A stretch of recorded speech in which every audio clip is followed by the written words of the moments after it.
Hello, and welcome to Operation Ariel, which took place 81 years ago today. Well, it started 81 years ago today. Of course, today is Tuesday, the 15th of June. Now, many of you are probably wondering, what is Operation Ariel?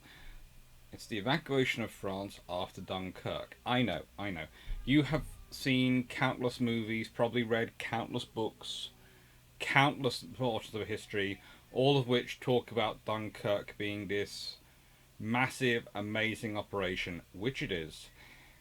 And many of them give you the impression that that's the point at which the British withdraw from France.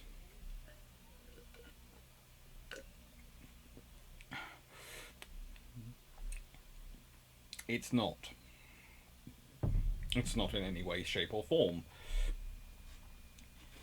But before I get into that too much, I'm just going to quickly answer the questions which are come up. Yes, this is one of Drax's t-shirts.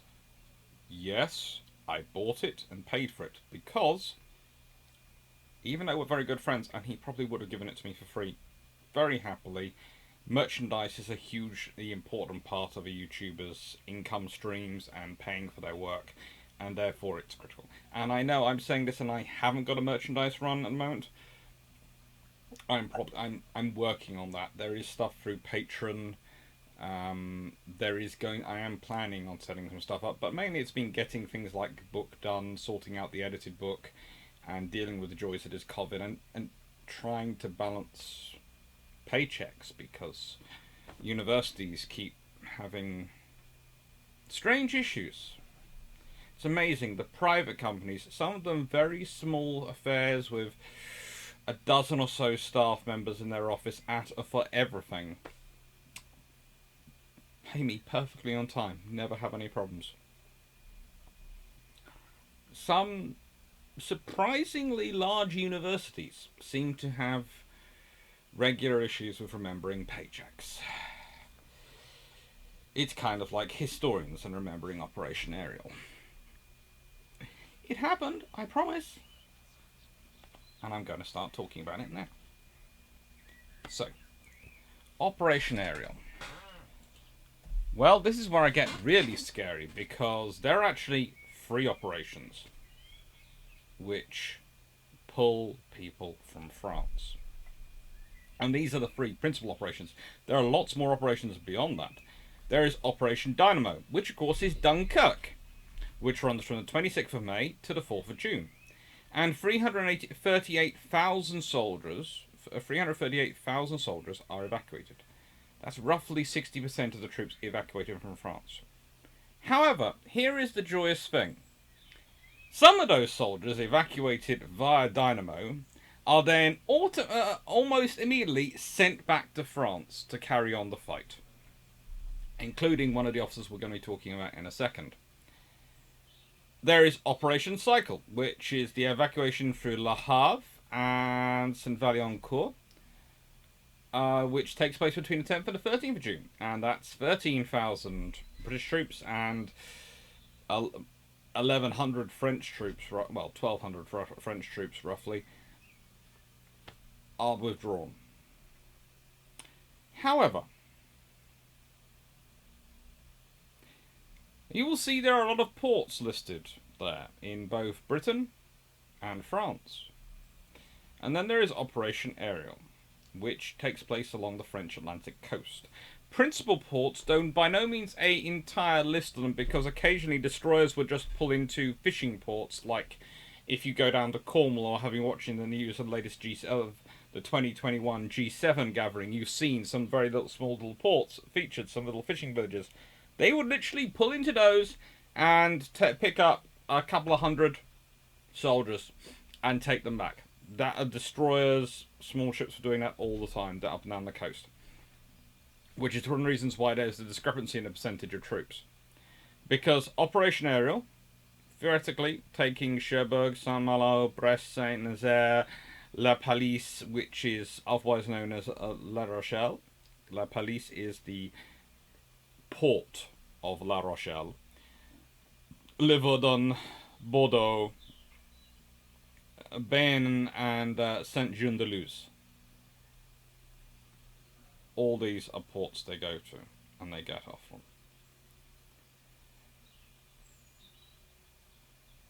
And this runs from the 15th to the 25th of June officially. Unofficially, it carries on to the 14th of August, including by Mediterranean ports, with the British Mediterranean fleet turning up and picking up British troops from the Mediterranean ports of France, which is sort of interesting because, as we know, the attack on Mers el-Kabir takes place on the 3rd of July.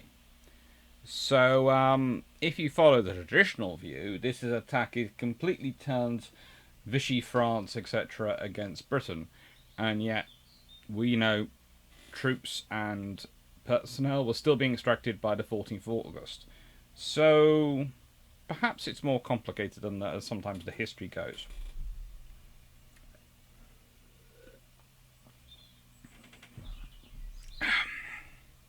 And that included 144,000 British troops, 24,500 pretty much Polish troops, 18,000 French, nearly 5,000 Czech, and 163 Belgian soldiers for 191,870 troops. Along with between 30 and 40,000 civilians. We don't have exact figures for how many civilians were extracted. We know every civilian that could be was taken.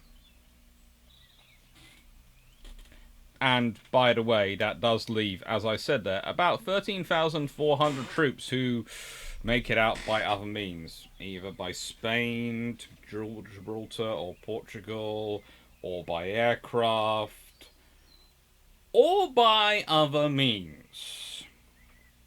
This includes a few troops who seem to have managed to go behind the German advance and come off the Dutch coast. What can I say? Never ever doubt the squaddies. They will find a way.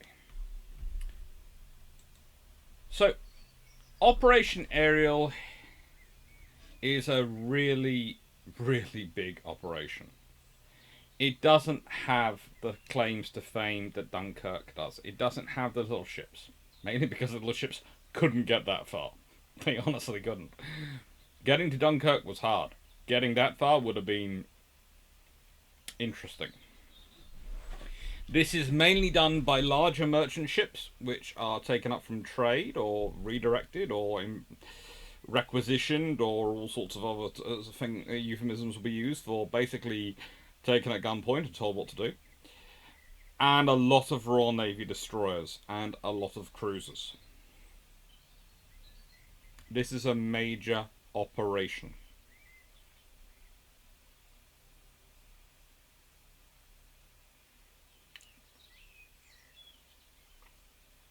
And you can't doubt its importance, because we're talking cumulatively 34.4%.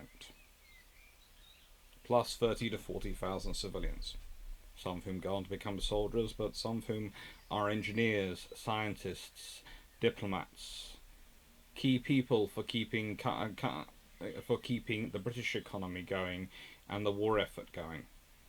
They come with patents, they come with problem-solving abilities, they come with the ability to take the place in Britain's commercial background in British factories of British workers who can go off and fight the war. They are critical.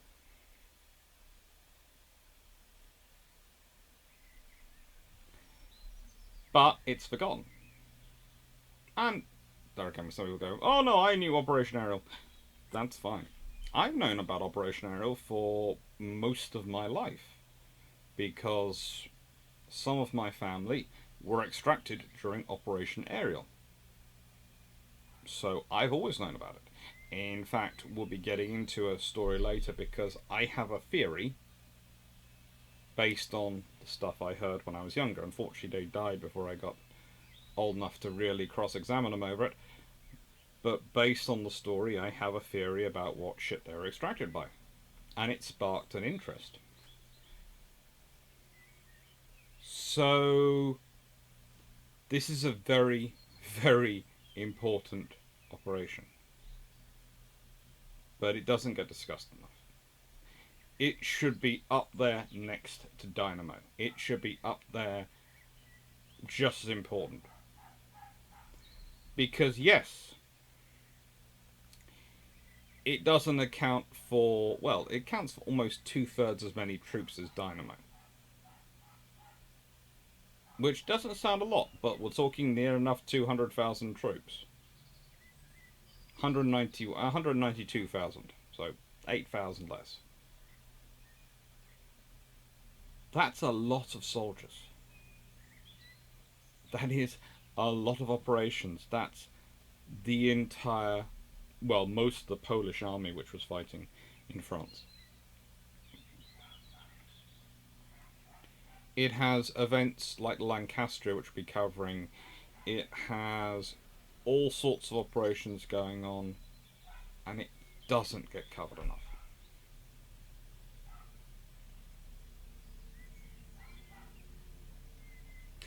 It's also important to remember because it makes a difference when you start thinking about what else was going on around it, why it was even taking place. And this is where one of our critical characters comes in. General, later Field Marshal, Lord Alan F. Brooke, had successfully commanded 2 corps in the withdrawal to Dunkirk. His chief of staff and second command was, of course, the irrefutable Montgomery. He has to hand over command to him because Gort sends him home because Gort considers him defeatist. The reason Gort considers Brooke to be a bit defeatist, and even though he successfully handles the maneuvers, he does some beautifully intricate operations at night, moving divisions around in darkness to offset German advances and try and slow them down, buying time for Dunkirk and doing all sorts of things. Gort considers Brooke to be defeatist because Brooke takes a cold, hard look at his French colleagues and says they're scruffy, they're messy, they're unkempt, they're disorganised, they have terrible communications. Why in the name of all things holy are we fighting alongside this bunch of ill-organised, ill-disciplined rabble? Which sounds fairly harsh, but then you look at the French communication system, you look at the fact that the French government had arguably undermined their armed forces in order to, because they were so afraid of there being some form of coup against them, which you can understand considering French history, let's be honest. There have been a fair number of revolutions in their time. That they just weren't there. And he was looking at their mobile troops and going, because as a corps commander, he had time to wander around a bit. Yes, he had a lot to do, but as he said, if my troops are being ordered to dig in, me and the divisional commander's jobs while the troops digging in are to keep up morale. So I will wander around morale, and I will go and look at my troops, and I will look at my friend and my allied troops in the sector and try and build up their morale by being the good general coming to check on the troops, and so they see how good the allies are. One unit he apparently turns up to, and it's supposed to be commanded by a major. And he can't find anyone higher than a corporal there. All the troops are there, but he can only find a corporal. And I'm not sure about that story. It's one of the stories get passed along, and it's in a sort of, it's in an interesting book. But the fact is that lots of places, when he goes and visits his French allies, he is disappointed. And mostly he's not. It's kind of strange with Brooke. And there are many interesting quirks in his personality. But he's more upset at the way the soldiers are being treated. than anything else, because in his view, if you aren't maintaining discipline, if you aren't keeping the troops well trained, well prepared, and well led, you're doing them a disservice, you're setting them up to fail, and their deaths are on your hands. So it's very much a case of, if given the right scenario, if the troops aren't behaving well, it's their fault and he will absolutely tear them a new one. But if it's the leadership failing them, then it's the leadership's fault. And that's the good thing about Brooke. And one of the great things when it comes to building up the British forces through World War II and doing a lot of the restructuring work that goes in and supporting the various commanders in the field when they have problems, because Churchill has a habit of, if you're winning, you're brilliant. If you're losing, oh, I'll replace you. That's Churchill's habit is that. Occasionally, sometimes he understands. Churchill often understands the first loss. A war happens. He doesn't understand the second loss. And sometimes there is a good reason for the second loss. And it'll lead to a great win afterwards. If it doesn't, then Brooke can't usually defend you. But he starts off, this is the point, he starts off World War II as a corps commander.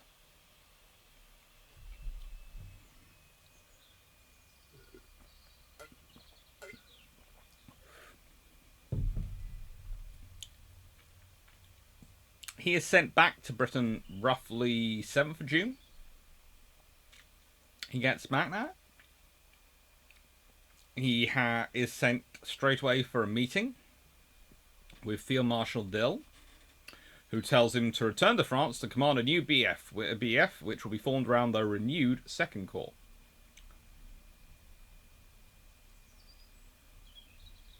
He spends a whole afternoon trying to convince Dill, Anthony Eden, and Churchill, everyone. There was no hope for the Brittany plan. There was an idea of forming a Breton rump of France and retreating all the armies to it so they would still control the Atlantic ports and part of France, and they could break out from there. If you've ever looked at a map of Brittany, Brittany is not a great place to try and defend from the land. A topographical map will tell you it might look like a sort of version of Gibraltar, but it isn't Gibraltar. Yes, it's got lovely high mountainous bits, but it hasn't got anything really as a solid defensive line, whereas Gibraltar does have a solid line you can build defences around. Basically, if the French had built a redoubt when they built the Maginot Line in Brittany, if they built their country and built in several redoubts at various points for their armed forces to withdraw behind, if the Maginot Line failed, maybe it would have worked. But as it was, no, it wasn't going to work.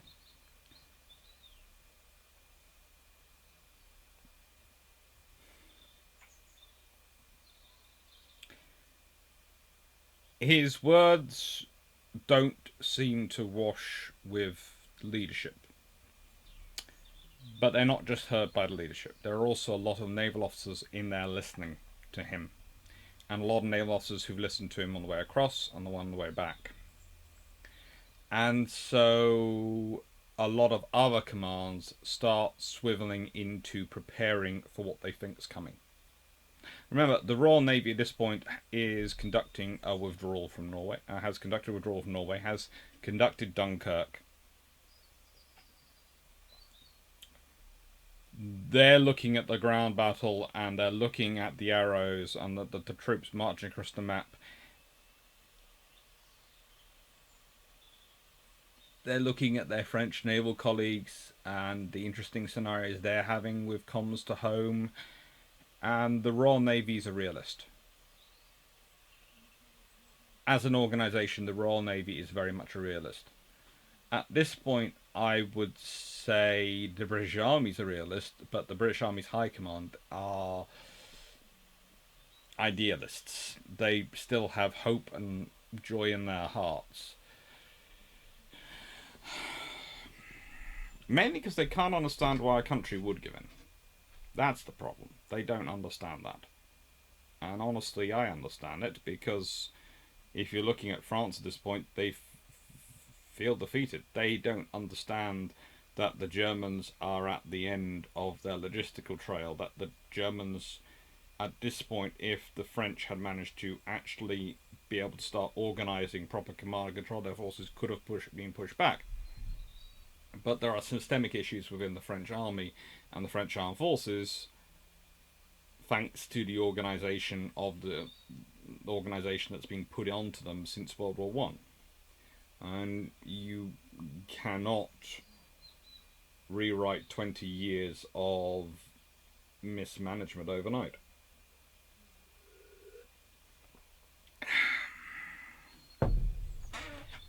So, he arrives back in France on the 12th of June.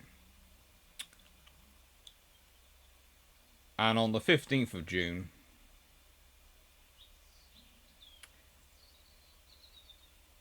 he manages to get an agreement to start the withdrawal. They realise that the French have no chance. They're not able to hold anything. And they start the withdrawal.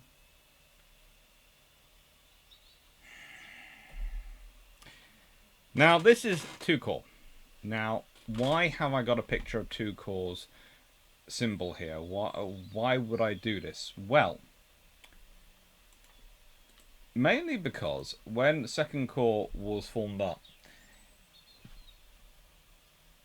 they have some lovely ideas. They do really have some lovely ideas. And one of them is that they would take for their symbol a salmon leaping over a brook. And this was designed by Vivian Pope, who was the chief of staff of the corps, and he would end up a lieutenant general, so he would do quite well.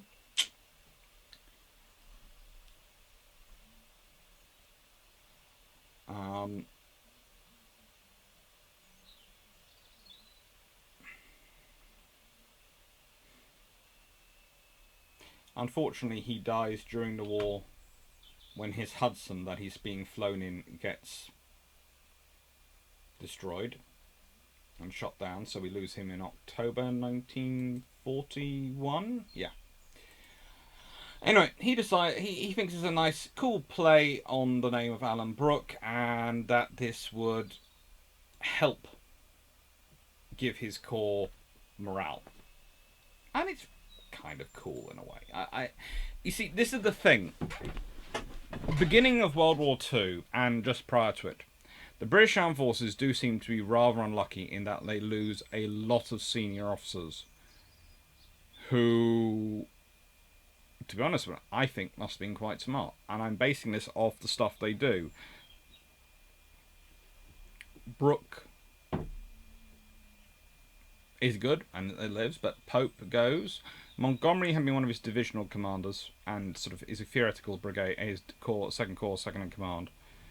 And he lives, but lots of other officers in that second corps, which was a pretty crack unit, are lost. The Royal Navy, as you know, loses Henderson, loses all sorts of other naval officers who are very, very good. It's a problem. You can say it's down to health. You can say it's down to the late 1930s overwork. You can say it's down to the fortunes of war. But either way, losing senior officers is a problem. Well, we often talk about the depth and hollowed out structures of our armed forces. And a lot of thing is often made of, oh, we've got so many senior officers and only this amount of kit. And yes, it can get extreme. But one of the lessons that we have of conflict is you can lose senior officers quite quickly. And you spend a lot of the time trying to train up people to a certain level so they have the requisite skills and understanding and knowledge to be able to make the right decisions when they need to. And yes, there is a good thing of training the people below a rank to be able to do a role above them. that is definitely something you need to do to increase depth. But that only takes you so far. So sometimes, yes, the militaries do work like a job creation scheme, which is terribly inefficient and unlike a business in practice. But here's the difference between a business and a military.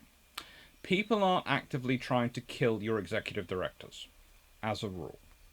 And when your executive director, if anything does fall about them, you can hire another one quite easily from the open market.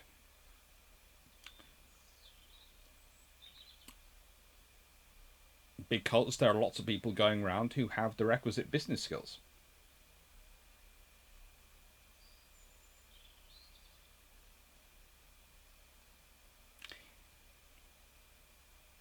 It's a little bit more difficult when you're talking about the armed forces.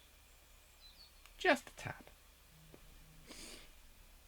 Anyway, so what is the second BAF being formed up with? Well, it's all being formed around two corps, which will be made up of the 51st Highland Infantry Division, the 1st Armour Division, which were both already in France, the 52nd Lowland Infantry Division, and the 1st Canadian Infantry Division, which were in Britain, all to be followed by the 3rd Infantry Division as soon as it was re-equipped. Yes, the 3rd Infantry Division had come back, and the grand idea was, you survived! Here, have new equipment! You're going off to war again.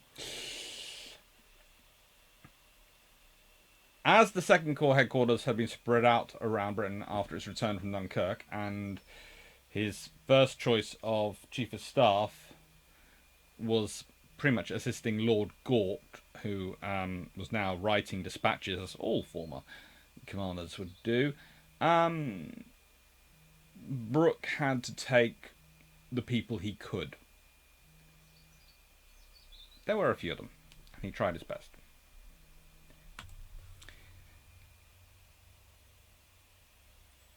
He's doing what he can, and he goes out there to do what he can. Now, not all of his the troops for 2nd Corps will actually arrive. And one of the great interesting things that will happen for 2nd Corps is a lot of the troops will turn up and some of their equipment will not be offloaded. Which then creates an interesting stats when you start to try and work out how much was extracted during Operation Ariel, because you go, well, this many tanks were brought back. But were they brought back, or were they never offloaded? Were they never even loaded at the same point? At the point. It's a fun bit of history. So, first off, our first naval commander, because there are going to be a few in this operation.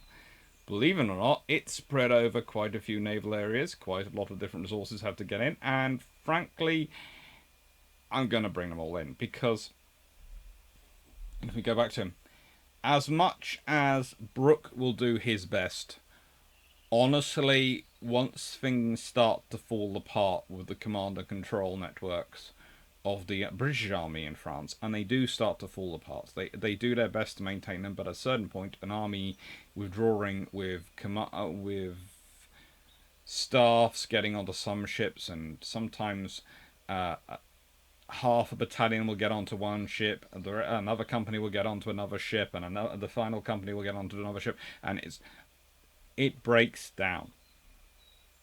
And sometimes the port will have to be closed off because it's been mined, so whatever's still ashore will have to go to another port.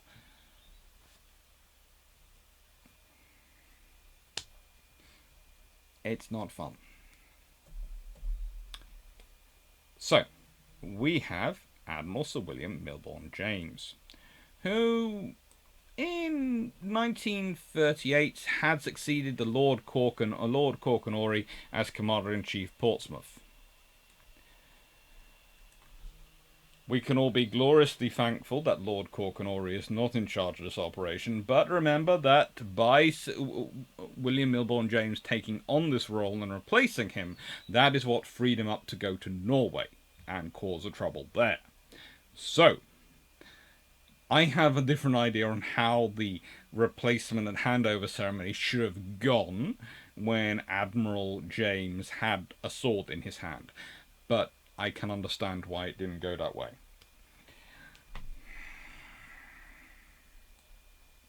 Anyway, he was commissioned as sub-lieutenant in April 1901, and The first ship we have record of being sent to is HMS Skate, which he went to in October 1902. In November 1902, though, he's made a full lieutenant and is sent to HMS Venerable. By 1912, he's serving as a gunnery officer aboard HMS Colossus. We're not quite sure. We think he goes through about 3 other battleships during this period, but we're not 100% sure. Which is always fun when you're dealing with command structures. If I'd been able to just wander over to the National Archives, I could have looked up his career profile and sorted out that way.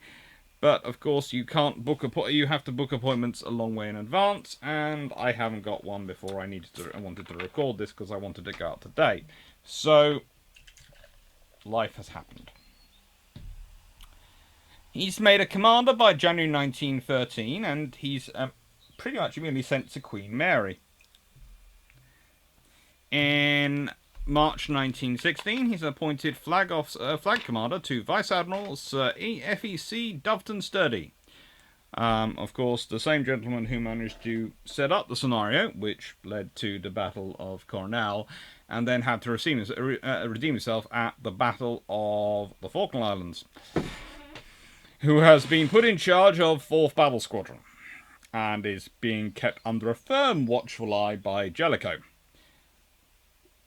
Saw the Battle of Jutland from aboard HMS Benbow, a battleship.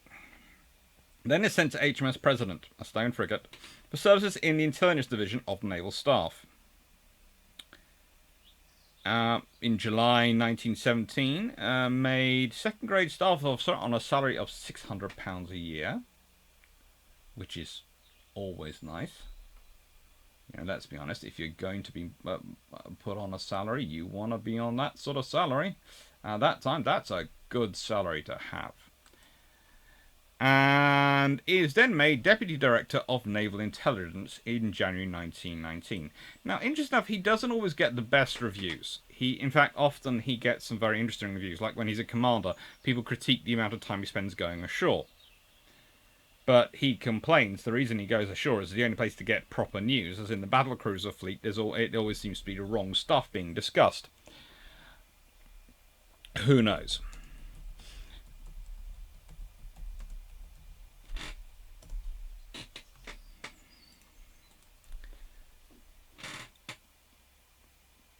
As an intelligence officer, and so in naval intelligence, people like to say things, sometimes, how do I put it when people like, some of the sources say he was very good at his job.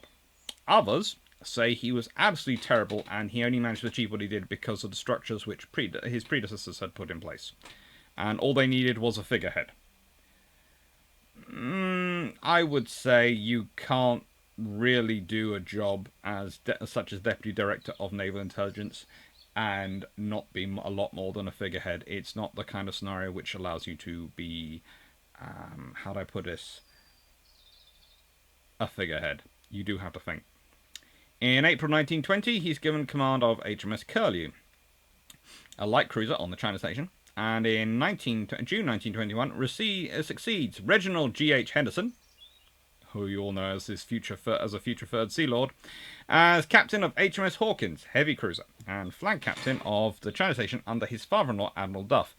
I think half the trouble with this gentleman's career actually comes from the fact his father-in-law, Duff, doesn't seem to like him that much. He does seem to pick up everything bad about his son-in-law and like to spread it around with abandon.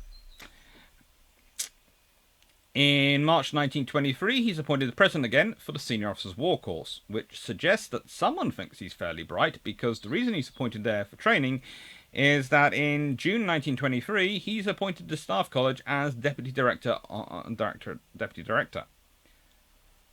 And then in July 1925, he is made the Director of the Staff College. These are not posts that you send someone who is not that bright to, or not that able.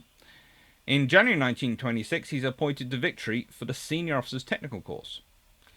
And in November 1926, they decide he obviously needs some more sea time, so they give him HMS Royal Sovereign, the battleship, at which point he becomes the flag captain and chief of staff to Rear Admiral Norris in the 1st Battle Squadron in the Mediterranean. In 1927, he is appointed Naval Assistant to the First Sea Lord and Chief of Naval Staff, Admiral of the Fleet Sir Charles E. Madden, which is not a surprise. Madden does like to promote battlecruiser personnel, and James is considered a battlecruiser man. In March 1929, he's made a Rear Admiral, and he goes first of all with the Home Fleet Commander, at this point Chatfield, to be his Chief of Staff, and then follows him to be the Chief of Staff for him in the Mediterranean Fleet. And in August 1932 is given command of the Battlecruiser Squadron. In September 1933 is made a Vice Admiral and retains command of the Battlecruiser Squadron, which, remember, at this point the Battlecruiser Squadron is Britain's rapid reaction global squadron. They're the ones which are supposed to quickly react to anything around the world and quickly reinforce before the rest of the fleet arrives. Again, not a position you stick an idiot in. I'm sorry, Admiral Duff. I know you don't like your son-in-law, but yeah. Not even you would stick an idiot in that position, and if he'd really had been an idiot, no, he wouldn't have got there.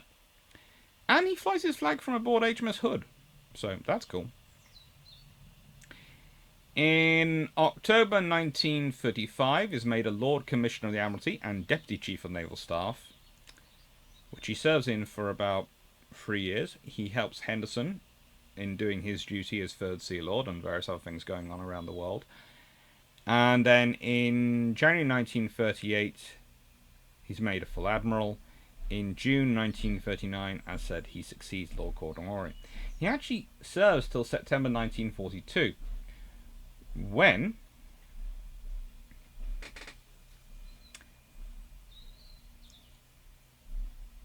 he is made Chief of Naval Information and in charge of coordinating naval policy. He then retires from the Navy, always a fun thing, and becomes the Conservative Member of Parliament.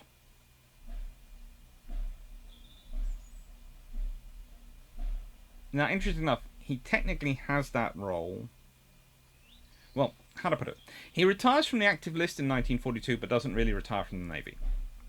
In that he serves as the Chief of Naval Information in charge of coordinating naval publicity and all that stuff, whilst also being Conservative MP for the constituency of Portsmouth North. He then spends most of his retirement writing naval history books, which you can get. The British Navies in the Second World War, 1946, is a very good one. Admiral Sir William Fisher, he writes a book about him. The British Navy Anniversary, a study of the American War of Independence, which he wrote in 1926. Let's see, what else was he doing in 1926? Oh yes, he's appointed to Victory for the Senior Officers Course. New Battleship Organizations and Notes for Executive Officers, which he publishes in 1916. Songs of the Sailormen, also published in 1916. The Durable Monument, Horatio Nelson, published in 1948. Influence of Sea Power on the History of the British People, 1948. Old Oak, The Life of Sir John Jervis, Earl of Vincent, 1950. The Sky Was Always Blue, 1951. The Eyes of the Navy, a biographical study of Admiral Sir Reginald Hall, which he had a good idea of knowing about because he'd worked with him.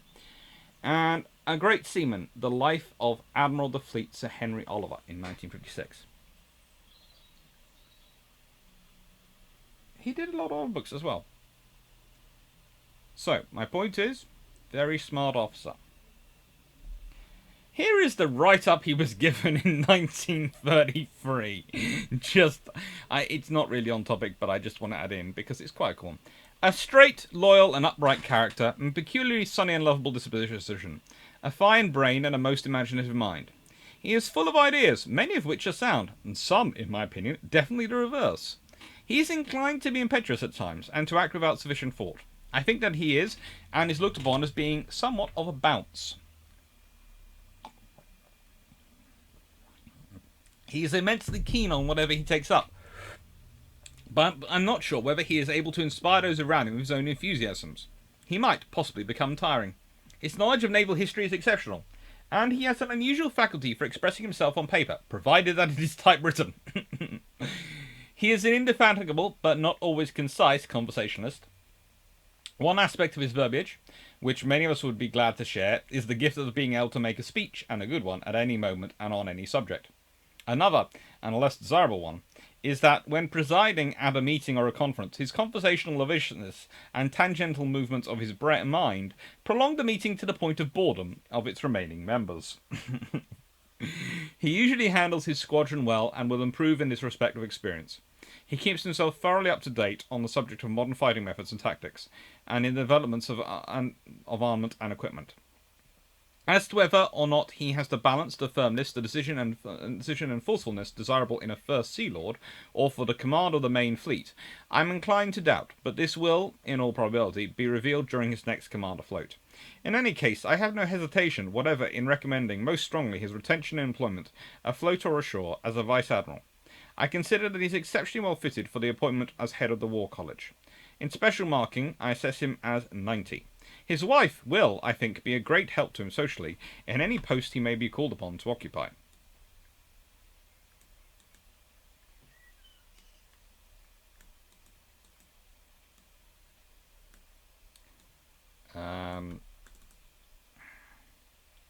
Give me a second.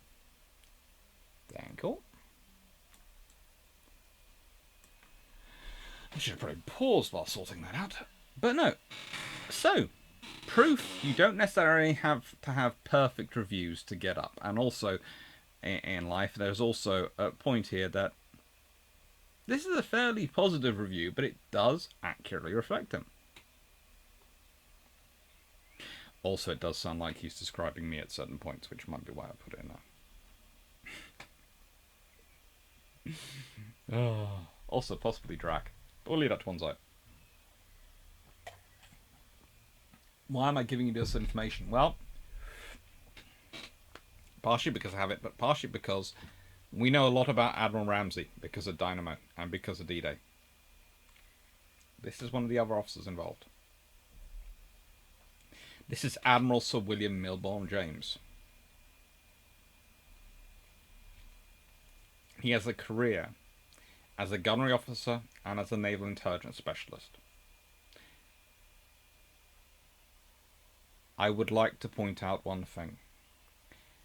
With a career like that, and put in charge of Portsmouth, is there any surprise that that Portsmouth Command was preparing for evacuations as soon as Dunkirk started happening, if not before it?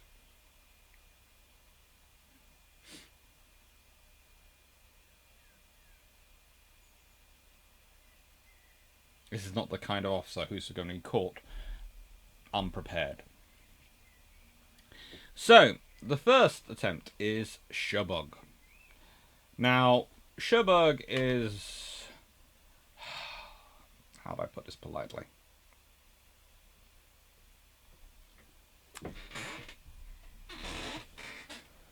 Cherbourg is, from the political perspective, an absolute nightmare because it interferes with all the operational one.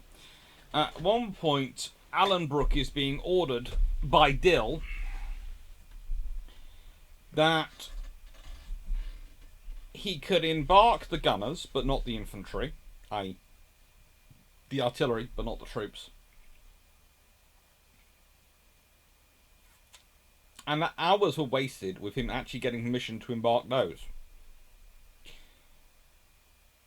If they had started evacuating first thing in the morning of the 15th of June,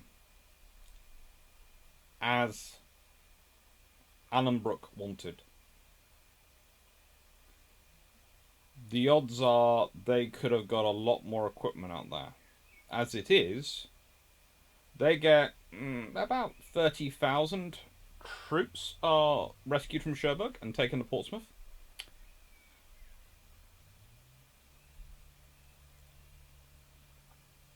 The Luftwaffe tries to intervene on a regular basis, but it doesn't really work. It's going to sound strange. In Cherbourg, and you will notice what map this is. This is from one of the Normandy maps, the D-Day maps. This is within range of Allied fighters, well, to an extent within range of Hurricanes and Spitfires, able to come and support. But it's a long way from where the Luftwaffe has bases at this point. So, yes, they try and get involved, but honestly, they can't do much. And for initial extraction area, it's perfect. It has a large port facility, and honestly, this is a point I will make. The same reason that you shouldn't have been looking at a Brittany plan, you could have been looking at the Cotentin Peninsula and gone, we could form a fortification and hold here. And that's certainly what the British have been thinking, because these were the very areas where the Lowland Division had been landed and where the 1st Armoured Division had been withdrawing to. This is where they were coming into. However, yeah, in proof perhaps that the command and control of all sides during this period in the Allies was not exactly going to plan, or rather thinking about it. This is Cherbourg. It's the starting point, and we're starting point in a lovely area. We'll next be going to Saint-Malo, and Cherbourg is, well, as you can see, is very far north of Jersey. Saint-Malo is very far south of Jersey. Now,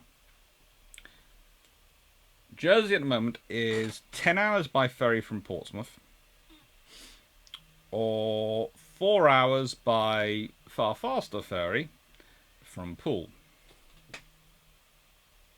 I know this because I'm going to Jersey soon for a research trip.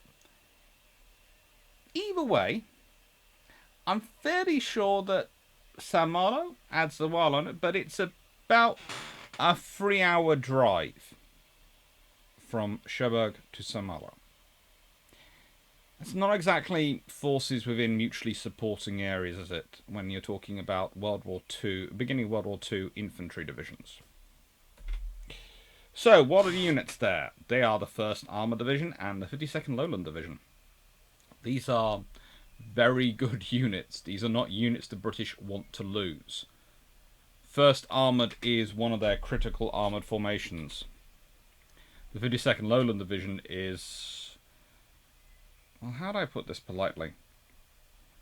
The 52nd Lowland Division will be in many, many big battles as war goes on. Let's see. Second World War operations. They are trained in a mountain warfare capacity between 1942 and 1944. It would probably been good if the British had had a mountain warfare division, I don't know, trained up for Norway in 1940, but they didn't. The division's never employed in that. The 52nd Division ends up being reorganised and trained in air landing operations after this, and they're transferred to the 1st Allied Airborne Army. And they take part in D-Day. They take part in the fight through France. And it's just an unending sea of fighting for this division.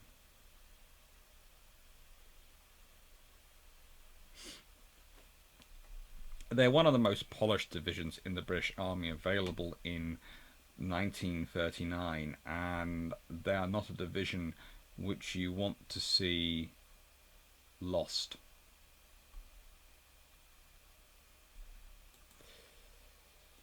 And then we have the 1st Armoured Division. The 1st Armoured Division had been formerly the Mobile Division, and they are stood up as the 1st Armoured Division in September 1939. They included the 2nd Light Armoured Brigade, the 1st Heavy Armoured Brigade,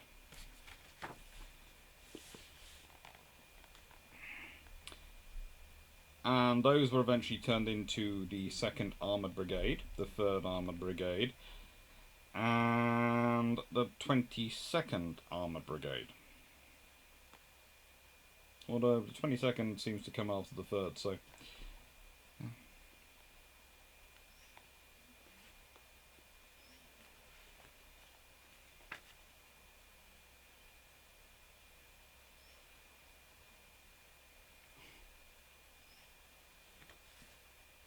They have artillery, engineering. They are one of the key formations the British Armed Forces has. They are full of the troops who have been training in armoured warfare for the last 15, 20 years. They are the tip of the spear for armoured warfare, the British Armed Forces. Losing those units is a lot more than just losing personnel or machines. It's losing institutional memory.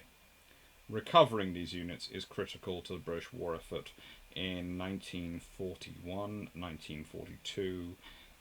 Basically, going forward, you lose these people, you lose the personnel here, you're in trouble. Then we have Saint-Malo. Now, Saint-Malo is a place which, again, is a beautiful place to try and defend. And honestly, I'll probably be referring to another point when I'm talking about the maritime reasons for for castles and fortifications. Because that is a wonderful medieval walled city.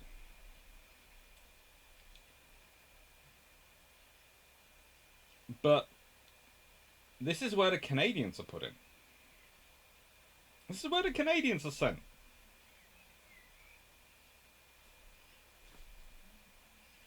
The Lowland Division are sent to Cherbourg. The Canadians are sent to Saint-Malo. Why?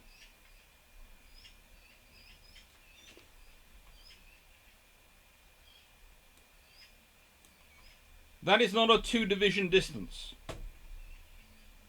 There are other ports up on the Curtin Peninsula that they could have inserted them if they really want to, but the fact is, Saint-Malo is a bigger port, and the British want to try and defend it.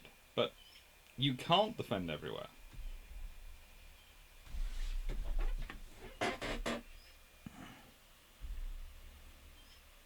I do love the fact that there's half the distance is probably being held up by a bit by roadworks when I did the Google Maps, but you know. It seemed to me appropriate to leave that in because roadworks, bombs, they're about the same effect on your ability to move on roads.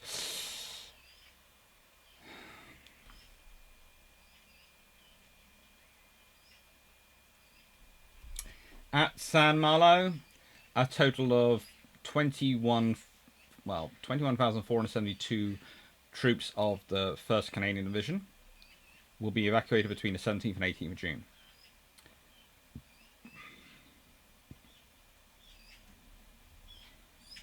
They took a load of citizens, they took civilians as well, and no one was killed and no ship was damaged. Again, no ships damaged, no one was killed in these evacuations. The Luftwaffe try and interfere, they fail. They fail to interfere. So, it works.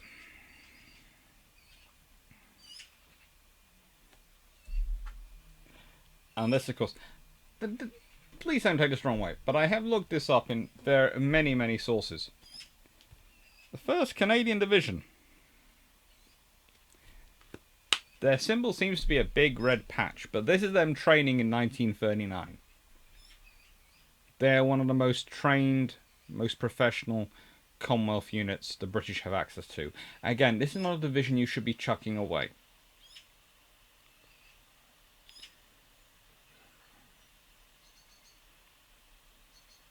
But that's apparently what they were doing. Now we have another admiral enter the realms. Admiral Sir Martin Dunbar Naismith Victoria Cross, VC. Yes, he's one of those people who took submarines into very, very scary places in World War One and came back with a Victoria Cross. He also survived his submarine sinking on him. Very, very brave man. Slightly more is known about him than the previous admiral we've been talking about. But he takes command as things go further south. So, Cherbourg, Saint-Malo, those were run by Melville and James. From now on, they are run by Dunbar Naismith. Always mosquitoes going around here at the moment. So, this is the officer we have to think about now.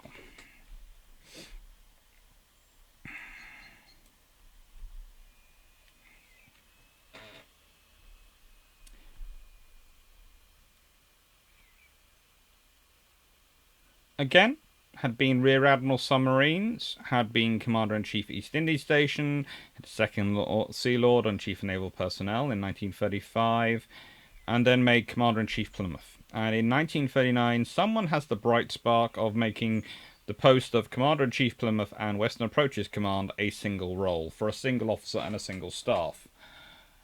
Oh, thank God they get over that one. But it takes them a bit of a while, and of course Admiral Noble is called back and comes and sets up Western Approaches Command, and then they put a submariner in charge of it because someone's decided that the best way to fight submarines is to have someone who understands submarines, not someone who understands convoys. Sorry, mosquitoes appear to be deciding to come in en masse. Give me a second, I'm going to go deal with them.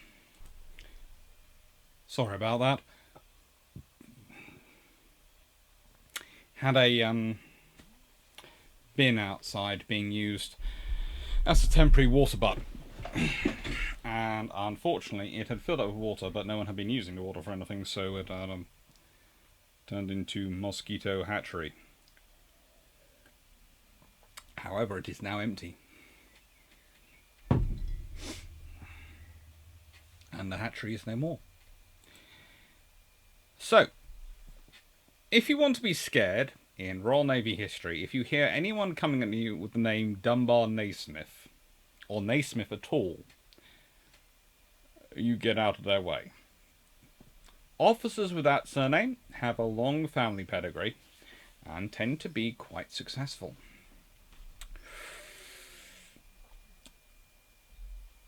Now, first point, where does he start? Well, it's Brest. Which kind of makes sense why it's now under his area, because remember, he is Plymouth and Western Approaches, so you draw a line straight down, and there is actually significant enough distance between Saint-Malo and Brest that a line comes down, so it's down to his area. It's still on the same as Operation Aerial. They are using the same resources. Again, we have to go back, we have to thank James for this, because he basically got together with Naismith and went, right then, let's pool our resources and do this properly. I think both of them didn't want to have to do a sort of a little ships campaign like Ramsay ended up having to do. But to be honest, as they were dealing with a little under 2/3 of the personnel, so they could afford to in many ways. And it was more spread out, and they had more time, and they had less Germans threatening them, because let's be honest, the German advance is coming, but it's not coming that much, because the Germans are running out of fuel, and running out of lots of other things, so chasing them down is not proving that successful. This is Brest. Brest is critical. And from Brest, well, the Germans were known to be in Paris at this point and advancing southwards, but the progress was, well, their advances were actually completely inaccurate and mainly rumours. And so ships like the Arendor Star, Stadhead and Ontario rescue 28,000 British and 4,500 Allied personnel. And ships with any spare room were sent back down the south, further south, to get even more.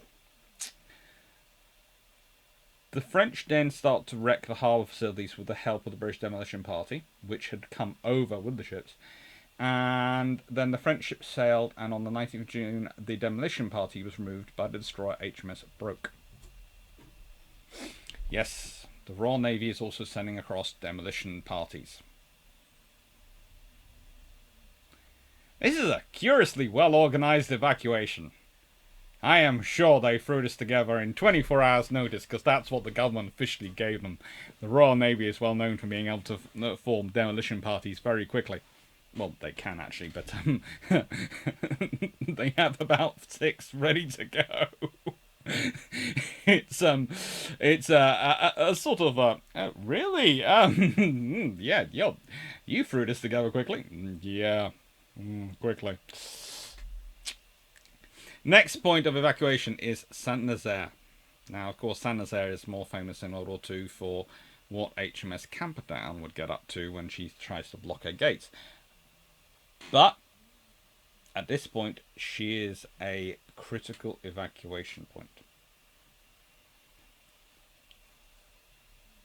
The Navy believed that there were 40 to 60,000 troops en route to Nantes,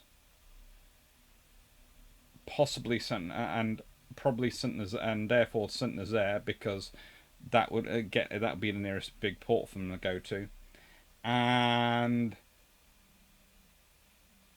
they didn't know when they would arrive, but they knew they were coming.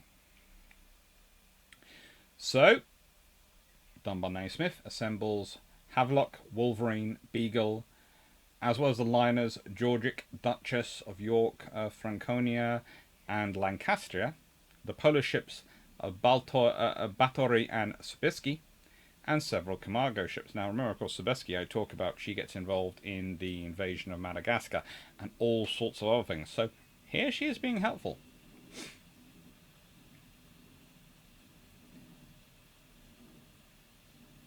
The point I will start to make it there is there are really not a lot of convoying going on. There's really not of anti-submarine operations, and the German submarines in the area don't seem to get involved. Now, there are various reasons given for this, but my point is simple.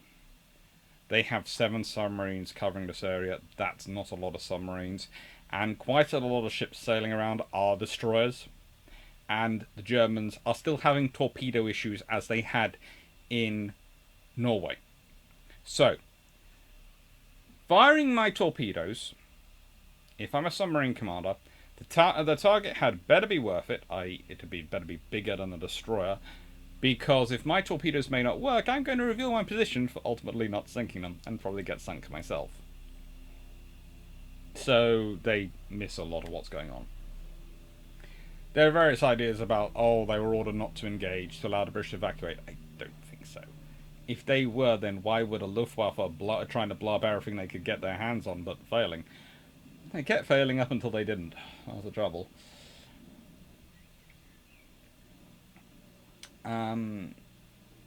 This is the point at which German bombers do start to manage to get involved. Saint-Nazaire is where they do really start to manage to pound the evacuation. They've managed to move forward enough that they can get into range.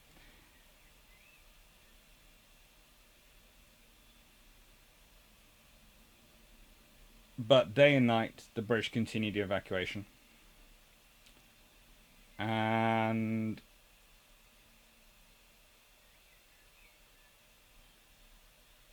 the RAF are also flying fighters over Nantes and over this sort of region. They've got some fighters based still in France. And then the last airworthy Hurricane is flown back to RAF Tangier. Pretty much because that's all they've got left. The last 4,000 British troops left for Plymouth on the 18th of June.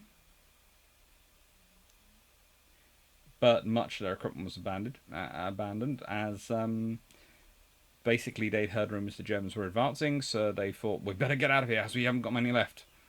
And so leave a lot of equipment behind, which Doesn't matter. And then Dunbar Naismith hears that 8,000 Polish troops were approaching port and sends 6 destroyers and 7 troop transports to Saint-Nazaire. But only 2,000 men appeared, with no German troops in hot pursuit. Unserviceable Hurricanes at this point were burned by their ground crews. A staff car was given to a friendly local cafe proprietor, and an airman tried to sell off an Austin 7. These are some of the things which actually I have to say I found on Wikipedia, and I did some research and went, really? They then managed to evacuate the rear parties in transport aircraft a few hours before the German tanks arrived.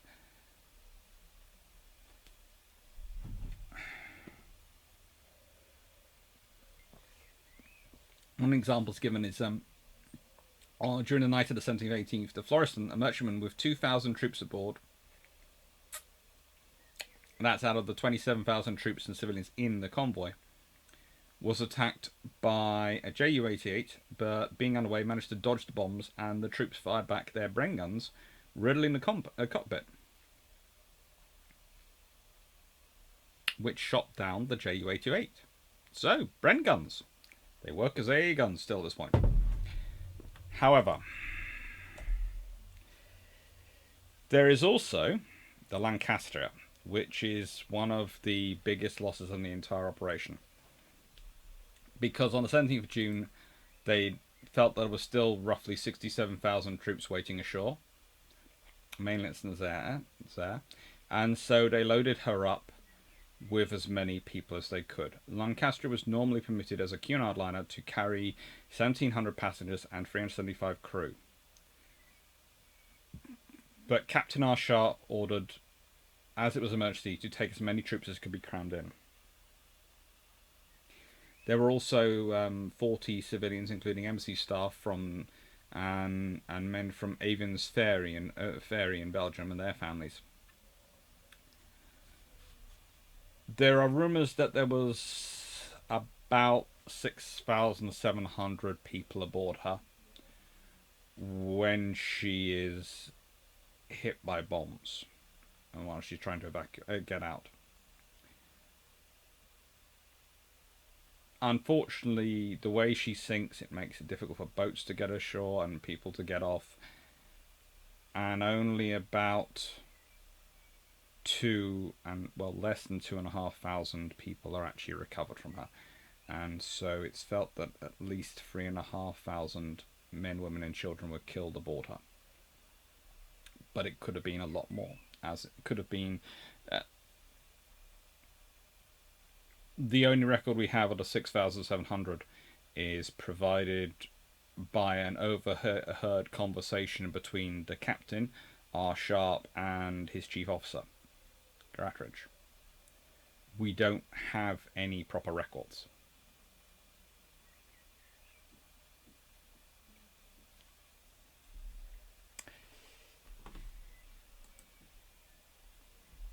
However, not everybody had such trouble getting away. This is where my family's connection with the tribal destroyers really sort of, you could say, starts off. Because one of my uncles is pulled out of Saint-Nazaire. And he was aboard one of the destroyers. And his story goes by, well, I knew I was okay on this destroyer because she seemed to have double the guns of any other ship.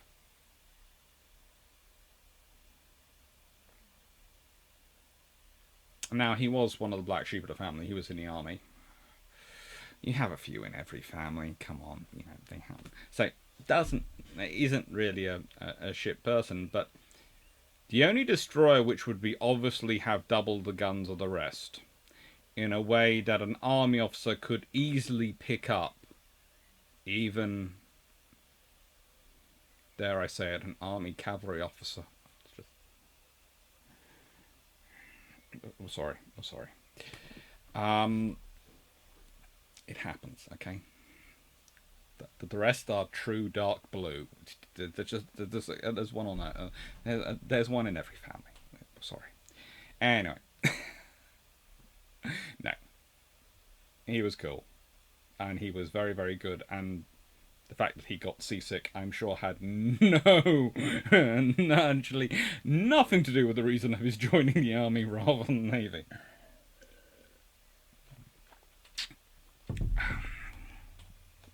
But anyway, the only ship in that operation destroyer which has double the guns is HMS Punjabi. And I've been trying to look at his research his story, because he had this one, and he also had a picture of him in front of what can only have been a tribal turret, a tribal mount, a gun mount, because it was a double mount in the X position. And we found that in his things when he was gone. So we found that picture. It's not in the book. I did talk to the family about whether or not to put it in, and we decided not to. And I didn't put the story in, actually, in the book in the end, because if you're not going to put the picture in, it seemed pointless to put a story in. But I am fairly certain from my own knowledge of the tribals and from his account that that's how he got back from France. And how he got so separated from his frigging division, I do not know. Okay? Because as I was talking about earlier, his division, his 1st Armoured Division, and that gets on all the way. That's it. He's getting on at Saint-Nazaire, right? Not Brest. Not Saint-Malo. Not Cherbourg, where the rest of the division is getting on. He is all the way down there.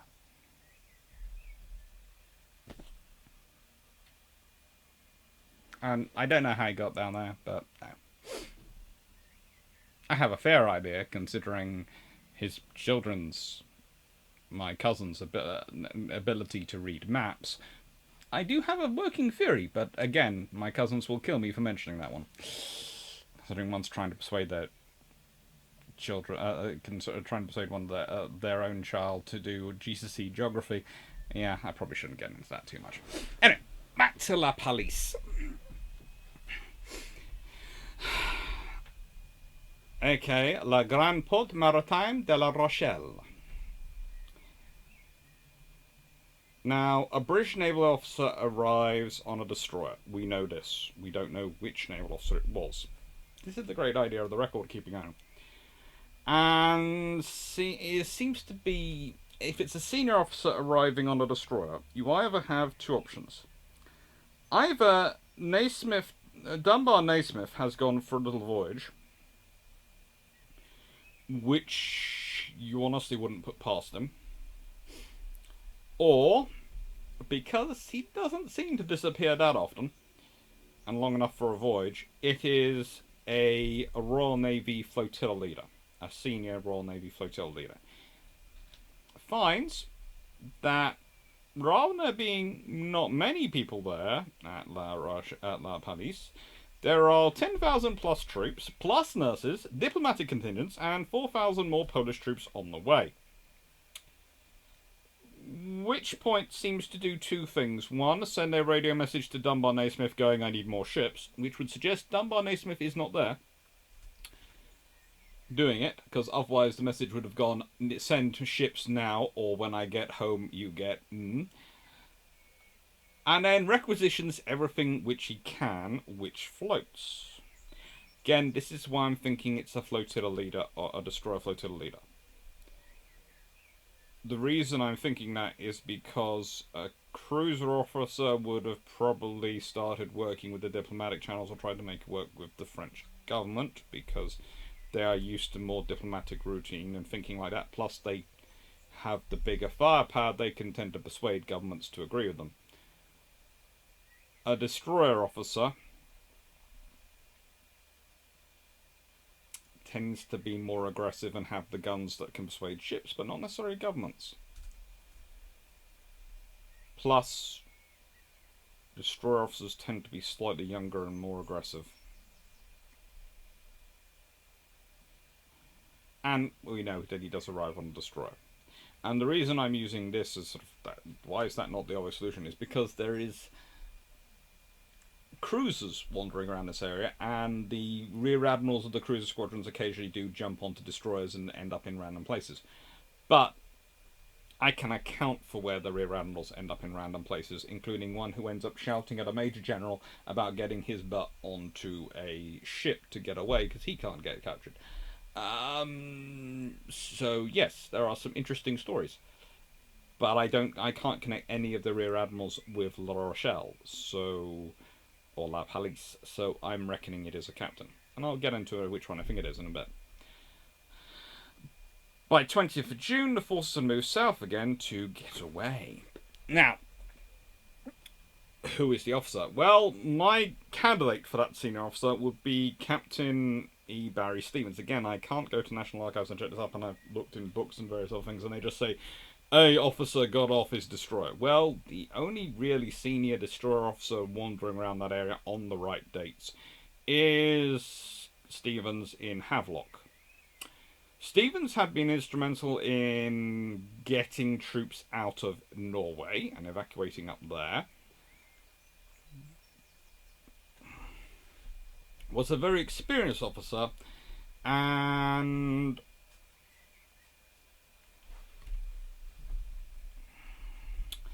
I think if anyone's going to sort of start doing these operations, it's probably him. Because most of the other destroyers seem to be under the command of commanders out there.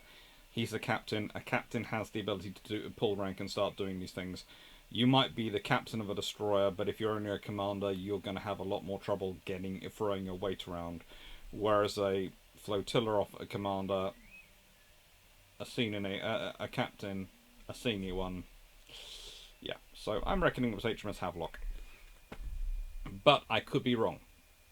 As I said, I ordered 3 books for this, and none of them have arrived yet. They're all supposed to arrive. Last week, I tried to get an appointment at the National Archives. Haven't managed to get one before 2 weeks' time. So a lot of this is based off the books I already have, the documents I already have, and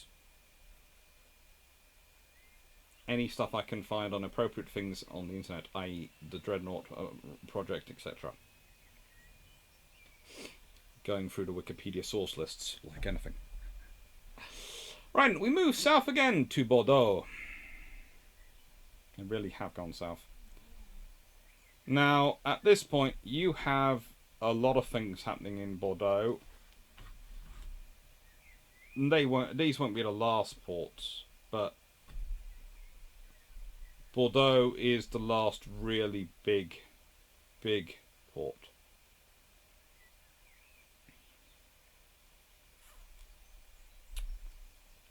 And from Bourdeaux, you have, well, about 9,000 Polish soldiers. You have thousands of people evacuated. It's all sorts of things are going on to try and get the people safely away. They are doing as much work as they can to get them away safely. This destroyer, HMS Berkeley, is a brand new Hunt class destroyer. Brand new. She's one of the destroyer escorts ordered on the same program that orders the Flower class corvettes, all ordered prior to World War II, when the Royal Navy thought, hang on, war's going to be coming sooner than the mid to late 1940s, or 10 years' time. We'd better make sure we have some small escorts for anti-submarine warfare. She's one of the vessels available. She's one of the ones out. And she's sent there as, in many ways, a riskable asset. She's not a full fleet destroyer. You can afford to have her out, have her go right into port, and if she gets blown up, well, that's annoying, but that's not the same as losing something bigger. Sorry, I keep killing mosquitoes today. And she's supposed to be there as a sort of communications hub with the French as a place for the British to negotiate with Paul Renard and the French government and try and keep things going, she instead becomes a key evacuation asset, especially for the Polish cabinet. And also Radziecki. I think I'm mangling that terribly. I did have Google try and play that name out so I could pronounce it properly, and I think I did it wrong, so I'm going to apologise now. You also have HMS Arethusa sitting there, yes. And she'll soon be backed up by HMS Galatea, her sister. And they are literally sitting a station. Arethusa is stationed from the 16th of June there off Bourdeaux as a wireless link and as a coordinating hub for the area. So again,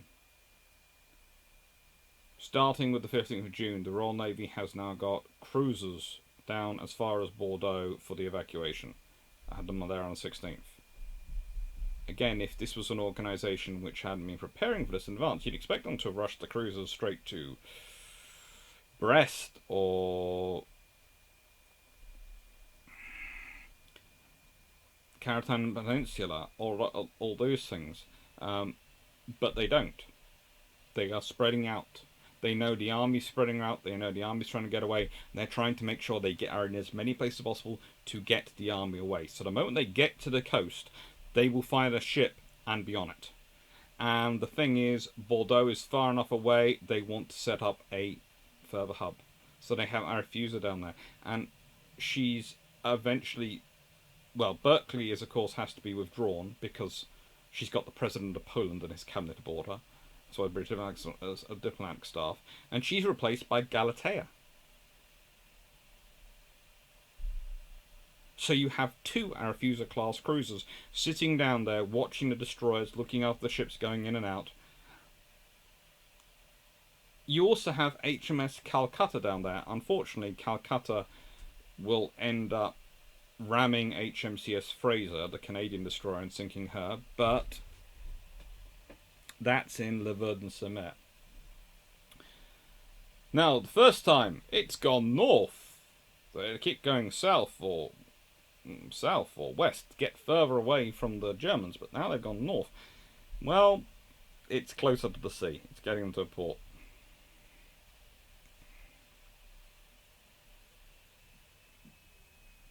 And the Germans have to go round to get up to them as well.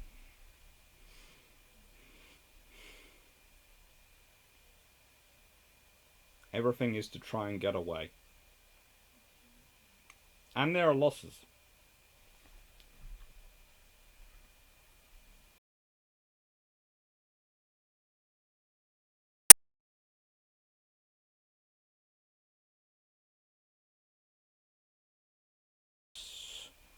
With enemy aircraft coming in, you have losses. You don't have as many as anyone was expecting. Not as many as we're expecting at all. And during the same time, about 22,000, civilians managed to leave the Channel Islands between the 19th and 23rd of June.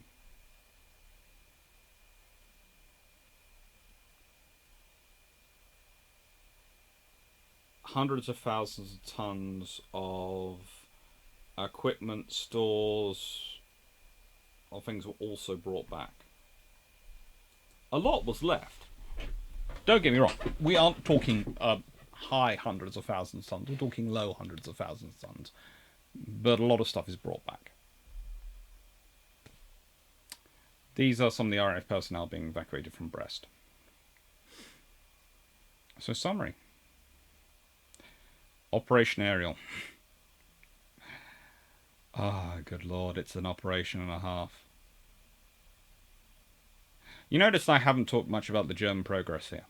That's because it honestly didn't matter as much as the rumours of German progress. I would show you the arrows on the map and you'd be going, well, why are they panicking? Why aren't they taking their time? And that's because it doesn't matter.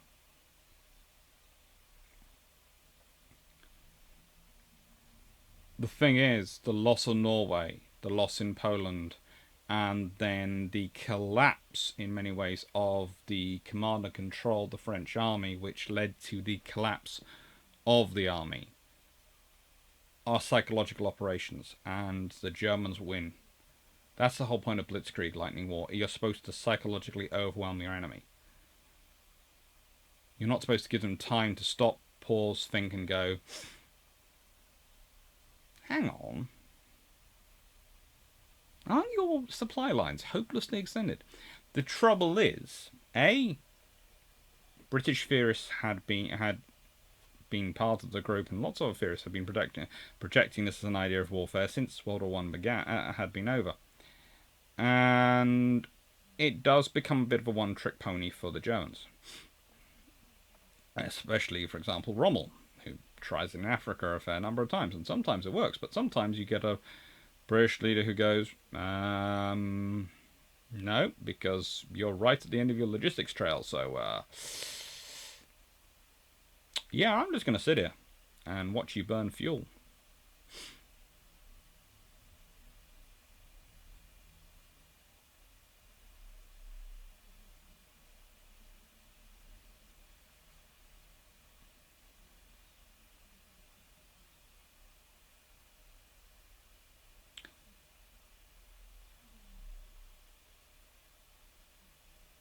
There was apparently a train which had some of the last tanks from 2nd Armoured Brigade and 3rd Armoured Brigade, which departed from Le Mans to Saint-Malo and disappeared. It's rumoured, apparently, that the train had been sidelined with the French and engine removed from another train.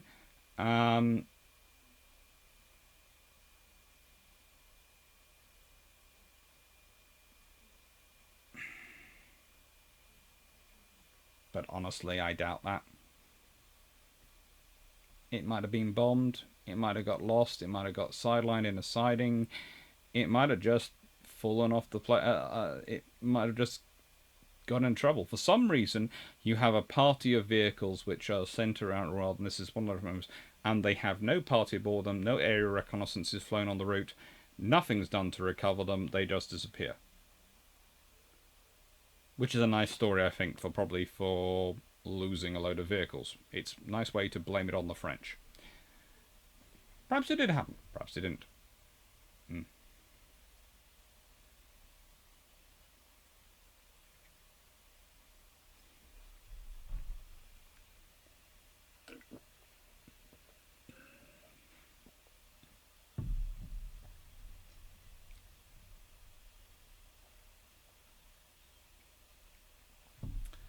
You have a few good heroes of the operation in France, and one of the ones who is often forgotten is Brigadier Archibald Bowman, who does a lot of critical work. He's dug out a retirement for it, and he does a lot of critical work.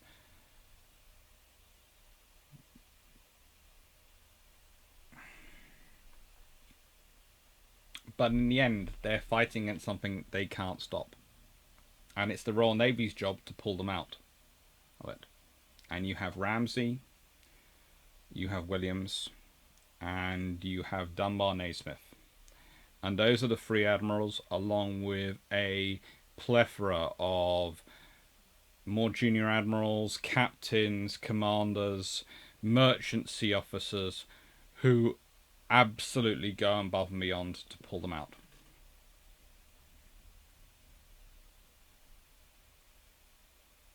And Dunkirk's important. Dunkirk matters. But the British are still trying to be in the battle afterwards. And that's where the 2nd BEF comes from. And 2nd Corps deployment and Brooks' work. And then they have to withdraw that as well. And they have to continue withdrawing the remainder of the BEF that was still left in France. And it all happens so quickly.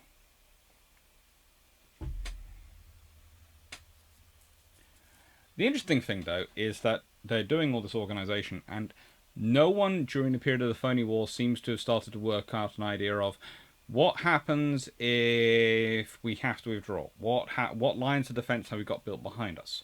We're building this at the front. What are we building behind? What is our communications troops? What is everything going on? And in many ways you can say that the whole Dunkirk, that Operation Dynamo, Operation Cycle, Operation Ariel are all a product of a failure to prepare. They're a failure to prepare for the enemy to do something which you don't expect them to do. Which you can say, yes, but we don't expect them to do that. The thing is, under the phony war scenario, it seems silly to have not, if you're not going to go offensive, and if you're going to start to sit on the defensive, and your plan is to blunt the enemy attack on the defensive and then go on the offensive, then surely you should be preparing quite a significant defence in depth. Interesting to note that the initial ideas for defending Britain after Dunkirk and after this is to try and put a solid crust all around the coast, and then Brooke gets called back, put in charge of defending the UK, and he does a very thin crust, basically a area that's going to slow the Germans down for a bit, and have reaction troops in large numbers he can deploy, because he knows he can't be strong everywhere. So he chooses to be to have strength in depth and to be able to deploy it forward where he needs it when the enemy attack. They learn the lessons quickly.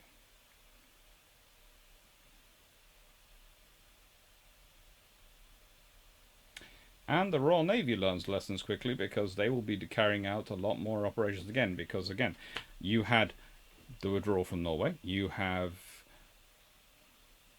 Dynamo, Cycle, Aerial, then you have the evacuation of Greece, Crete, all these operations.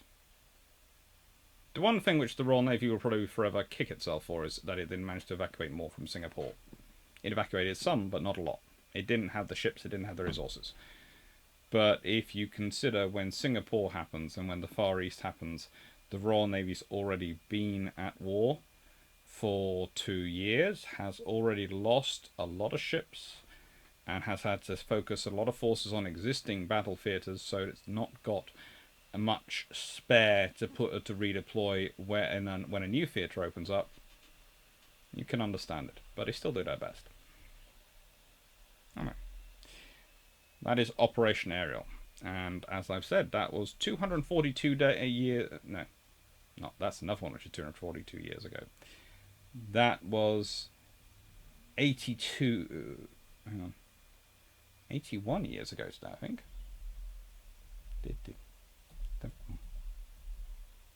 Yeah, 81 years ago today.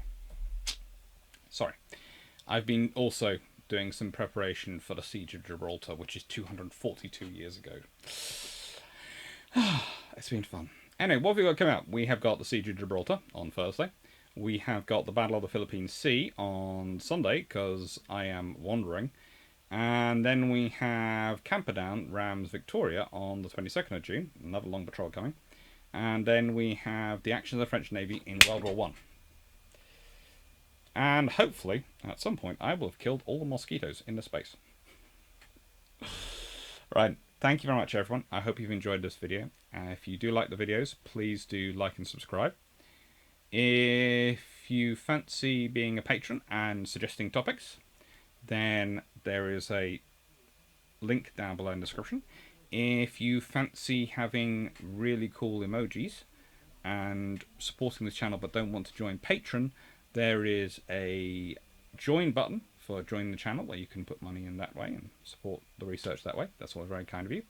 And there is also a Discord down below which you can join in by pressing that link and come and have fun chatting away. I think that covers everything. I'm also on Twitter, but no. Thank you very much to everyone who watches this, and I hope you enjoyed it, and I hope you found Operation Ariel interesting. Honestly, I could probably do an individual video on each of the ports and each of the stories going on, but I didn't want to do that. I wanted to do a whole overview of the operation, because it's a colossal operation. If we go back to this, Dunkirk is more, but it's concentrated in one area. and they are pulling the troops out of there. You are talking about pretty much the entire Atlantic coast of France. I'm not sure where the troops will turn up. You keep hoping you're going to be in the right place for where they turn up, for which ports they pick. There is some communication, but it's always fraught communication. There's a mixture of rumors, a mixture of signals, and sometimes just sheer luck of a truck or lorry driving along the side of the coast and flashing its headlights. It sees a ship go past.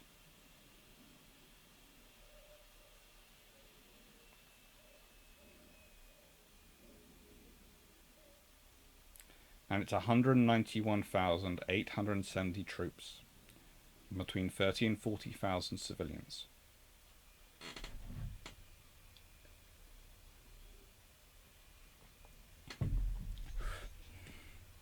Conservative estimate, therefore, is about 220,000 souls evacuated.